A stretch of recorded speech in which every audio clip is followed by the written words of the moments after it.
आपके चैनल के माध्यम से कह रहा हूँ मैं, राजधानी दिल्ली के अंदर 13 लाख आदमी रोड पे सोता है। आज केजरीवाल की सरकार है जो उनको खाना और चाय पानी बगैर टाइम पर मिल जाता है। अब बीजेपी सरकार यहाँ पर आ गई है। मैं रियलिटी आपको बताऊं, कल हम अपनी बात बता रहे हैं भाई। कल हम लोग ये जो सामने मंदिर है, मंदिर में सोए हुए थे, जूता चप्पल स्लीपर सब बाहर उतार दिए थे। सुबह उठे तो पता चला कि जूता चप्पल कुछ है नहीं, गायब। जो जितना सामान पास में लेके सोए थे वही सेफ रहा। और यहाँ तक कि लोग कह रहे थे अगर कुछ भी इधर उधर हुआ, बैग अगर जो सर के नीचे ना रखे होते तो बैग भी चला जाता। आखिर ये शासन प्रशासन कर क्या रहा है यार? आप सोचो कि जूते की कीमत क्या है, लेकिन फिर भी मंदिर के गेट के सामने से जूते उठाए जा रहे हैं। शासन प्रशासन कर क्या रहा है? ये बात आपने सही बोली। ये हमारी बहन है, क्या वो हिंदू समाज से हो, क्या वो मुसलमान के समाज से हो, कोई भी दिल्ली के अंदर नया बंदा आता है, रात को 12 बजे सोरसन सूंघते हैं, कोई बंदा रोड पे पड़ा सो रहा है, कोई मजबूरी है उसकी सो रहा है, उसे ऐसा लग रहा है कहीं मेरे को सुबह उठकर 5 बजे कहीं जाना है, अच्छा यार 2-3 घंटे यहीं पे लेट जाता हूँ, यहीं पे सो जाता हूँ। अगर ये है वो बंदा सही सलामत सो नहीं सकता है, 1 घंटा सो गया तो उसका बेग। अभी हमारी मौजूदगी दिल्ली के चांदनी चौक में है। दिल्ली की जो जनता है उससे हम जुड़ेंगे और जानने का प्रयास करेंगे कि क्या कुछ माहौल है। भैया जी, नाम क्या होगा? शुभ नाम? मेरा नाम रज्जाक है। रज्जाक। भैया जी, दिल्ली में विधानसभा का चुनाव होना है। वर्तमान में 10 सालों से आम आदमी पार्टी का शासन है। सरकार कैसी रही आप लोगों के लिए? बढ़िया रही, 1 नंबर की सरकार, बढ़िया 1 नंबर की, 1 नंबर की बढ़िया सरकार चलाई है। और जैसे केजरीवाल ने सरकार चला दी, कोई भी सरकार यहाँ चला नहीं सकती। जैसे केजरीवाल और कांग्रेस सरकार चलाएगी दिल्ली के अंदर, मुझे इनका दो तो सिवा और कोई सरकार कोई और चला नहीं सकता। अच्छा, केजरीवाल की जो सुविधाएं हैं, जो नीतियां हैं, वो धरातल पर काम कर रही हैं? उनकी जो योजनाएं हैं धरातल पर काम कर रही हैं? देखो जी, किसी इंसान को चीफ मिनिस्टर को जेल में डाल दोगे और उसको अंदर रहने में समय लगेगा और बाहर निकलेगा जब भी समय लगेगा। और जो बाहर आ गया था उसने काम करा है, कुछ ऐसा रहा जो काम नहीं किया है, कुछ इब काम हो रहा है। और इब बस फ्री, दवाई फ्री, बिजली फ्री, हॉस्पिटल में जो कुछ सब फ्री मिल रही है। ऐसी नहीं है कोई सरकार बढ़िया चला रहा, कोई बड़ी अच्छी सरकार है। अच्छा, बीजेपी वाले कह रहे हैं कि दिल्ली में भी अच्छे दिन आएंगे, क्या मतलब है इसका? मतलब कहीं ना कहीं उनका टारगेट है कि 2025 का जो विधानसभा चुनाव होना है उसमें दिल्ली के सीएम बीजेपी से होंगे। क्या कहोगे इस पर? नहीं, दिल्ली में भी अच्छे दिन आएंगे? नहीं, बीजेपी की सरकार कभी आज तक नहीं बनी और नहीं बनेगी। और उसकी कारण है ये जो इस आपके चैनल के माध्यम से कह रहा हूँ मैं, राजधानी दिल्ली के अंदर 13 लाख आदमी रोड पे सोता है। आज केजरीवाल की सरकार है जो उनको खाना और चाय पानी बगैर टाइम पर मिल जाता है। अब बीजेपी सरकार यहाँ पर आ गई तो उनका डंडे मार मार कर उनको भगाया जाता है। रोज यहाँ से बस भर के उनको कहीं जंगल में छोड़ा जाता है। अगर कोई मर गया, किसी ने कुछ भी हो गया, इसमें इसे समझता हूँ सरकार जो पुलिस प्रशासन छोड़कर आ रहा है, ये पुलिस प्रशासन जिम्मेदार होगा, सरकार जिम्मेदार होगी। अच्छा, दिल्ली में यदि पुलिस प्रशासन की बात की जाए तो लोग कह रहे हैं यहाँ पर जेब और पॉकेट मार बहुत हो गए हैं। तो कहीं ना कहीं ये कानून की लापरवाही है। यहाँ का जो शासन प्रशासन है कहीं ना कहीं ढीला पड़ रहा है। देखो हाँ, ये बात आपने सही बोली। ये हमारी बहन है, क्या वो हिंदू समाज से हो, क्या वो मुसलमान के समाज से हो, कोई भी दिल्ली के अंदर नया बंदा आता है, रात को 12 बजे सोरसन सूंघते हैं, कोई बंदा रोड पे पड़ा सो रहा है, कोई मजबूरी है उसकी सो रहा है, उसे ऐसा लग रहा है कहीं मेरे को सुबह उठकर 5 बजे कहीं जाना है, अच्छा यार 2-3 घंटे यहीं पे लेट जाता हूँ, यहीं पे सो जाता हूँ।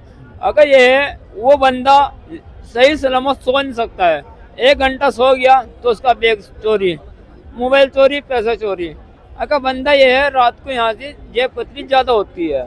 अच्छा, हम ये कह रहे हैं कि भाई दिल्ली का शासन प्रशासन आखिर कर क्या रहा है? मैं रियलिटी आपको बताऊं, कल हम अपनी बात बता रहे हैं भाई। कल हम लोग ये जो सामने मंदिर है, मंदिर में सोए हुए थे, जूता चप्पल स्लीपर सब बाहर उतार दिए थे।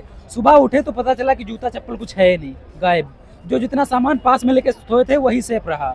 और यहाँ तक कि लोग कह रहे थे अगर कुछ भी इधर उधर हुआ, बैग अगर जो सर के नीचे ना रखे होते तो बैग भी चला जाता। आखिर ये शासन प्रशासन कर क्या रहा है यार? आप सोचो कि जूते की कीमत क्या है, लेकिन फिर भी मंदिर के गेट के सामने से जूते उठाए जा रहे हैं। शासन प्रशासन कर क्या रहा है?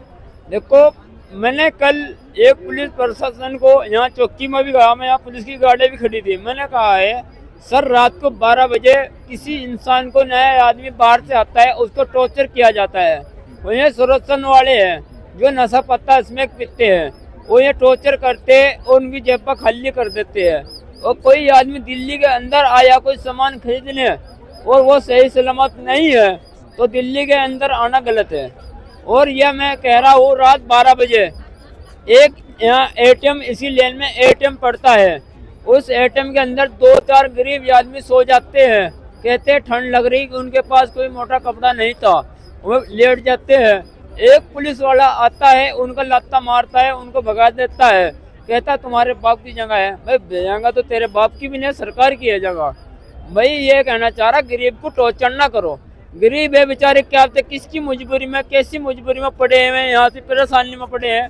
आप किसी को टॉर्चर करोगे, अगर तुम्हारी जो छोटी पहुँच है उससे भी छोटी पहुँच हो जाएगी। भाई अगर किसी को तंग ना करना। भाई मैं यही कहना चाह रहा, पुलिस प्रशासन, दिल्ली वाली पुलिस प्रशासन को भी, किसी को गरीब को टॉर्चर करोगे, किसी को परेशान ना करो।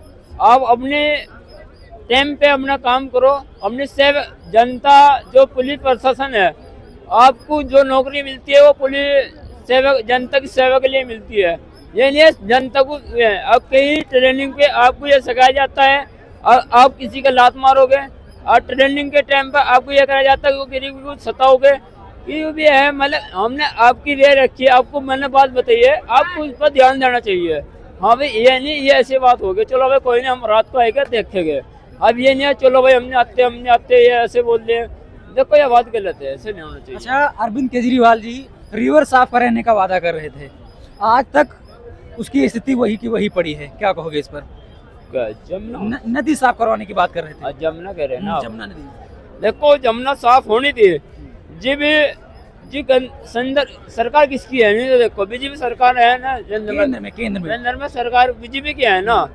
और ये भी 2025 में 2025 लगन दो और ये भी सरकार गिर जाएगी। और 2025 लगते ही पहले ही महीने में कांग्रेस का प्रधानमंत्री बनेगा, गृह मंत्री वो तय होगा कौन बनेगा। और ये सरकार हटनी है, नरेंद्र मोदी 2025 में 75 साल के हो जाएंगे और सरकार हटनी जरूरी है। आपको लग रहा है कि इतनी बड़ी पार्टी बीजेपी, इसको कोई अन्य पार्टियां टक्कर दे पाएंगी?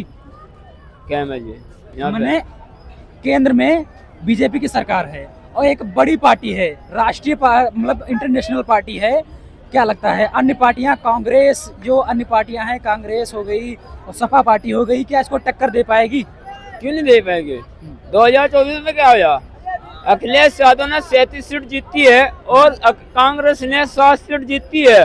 और इतनी बड़ी टक्कर, एक 80 सीटों में थे, इतनी सीटें जीत ली है, तो भाई क्या बात है। ये अभी लंगड़ी सरकार चल रही है। एक नीतीश कुमार को 50 लाख रुपए देने से और नायडू को 35 करोड़ रुपए देने से, ये है 35 करोड़ उसको दिए, 50 करोड़ उसको दिए। यही इसलिए उनकी सरकार चल रही है। इनको ना पैसे देते, जो सरकार गिरी पड़ी थी और सरकार इनकी नहीं बन पा रही थी। ये दूसरों का सहारे से सरकार चल रही है। और 2025 में ये पहले ही महीने में प्रधानमंत्री कांग्रेस का बनेगा और ये सरकार बदलेगी। नरेंद्र मोदी 75 साल के हो जाएंगे। सरकार चेंज होनी ना, सरकार चेंज। अच्छा, दिल्ली में जो एमसीडी है, नगर निगम, लोग यहाँ के, हम तो ग्राउंड रिपोर्ट आपको बता रहे हैं, हम लोग आज पूरा दिन तो इधर क्षेत्र में टहले हैं। आपके चौक, ये जो चांदनी चौक विधानसभा क्षेत्र पड़ता है, लोगों की शिकायत है कि जो व्यावसायिक लोग हैं कहीं ना कहीं रोड के किनारे अपना व्यवसाय करते हैं, बेवजह बेगुना।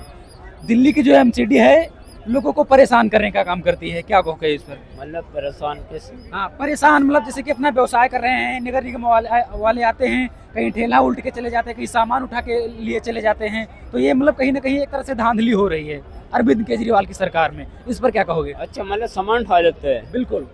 देखो निगम निगम की यह बात है, यह तो निगम वाले, यहाँ पुलिस पे जो मैं देखता हूँ सुबह से शाम तक पुलिस वाले भी अपने है ना, एक कांस्टेबल जिसकी सैलरी होती है 35 से लेकर 40,000 रुपए, वो भी अपनी जेब को गर्म करने के लिए उनका लिए सपोर्ट करता है। और नहीं देके तो कह देता है उठ यहाँ तक भाग। और उनका तो ये काम ही है भाई, पैसे नहीं एमसीडी वालों को नहीं दोगे तो उनका रेडा हो, क्या वो पटरी हो, कोई भी सामान हो, उठना जरूरी है। और उनको सपोर्ट करोगे, पैसे दोगे तो सामान नहीं उठेगा। अच्छा, अगर जो हम दिल्ली में भविष्य का एक प्रश्न आपसे पूछने जा रहे हैं, अभी 2 दिन पहले अवध ओझा सर आम आदमी पार्टी में शामिल हुए हैं, आपको क्या लगता है अगले सीएम क्या अवध ओझा सर होंगे?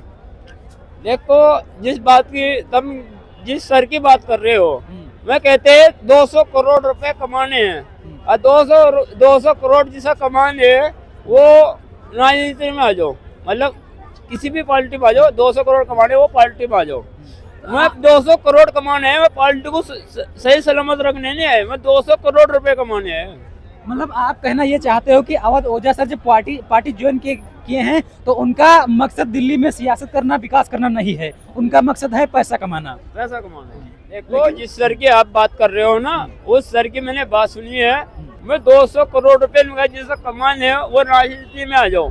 सरकार में, किसी भी सरकार में, क्या बीजेपी सरकार हो, कांग्रेस सरकार हो, क्या वो आम पार्टी सरकार हो, आम पार्टी सरकार में है मैं, और उन्हें एक किनारा रखा जा रहा है। बाल भी उन्हें पूरा पता नहीं है वो रह गया नहीं रह गया, और उन्होंने कहा है राजनीति में वो आएगा जिसे 200 करोड़ कमाने हैं, और मैं 200 करोड़ है, मैं राजनीति किसी जनता की, किसी माँ बहन की है सुरक्षा के लिए नहीं आए।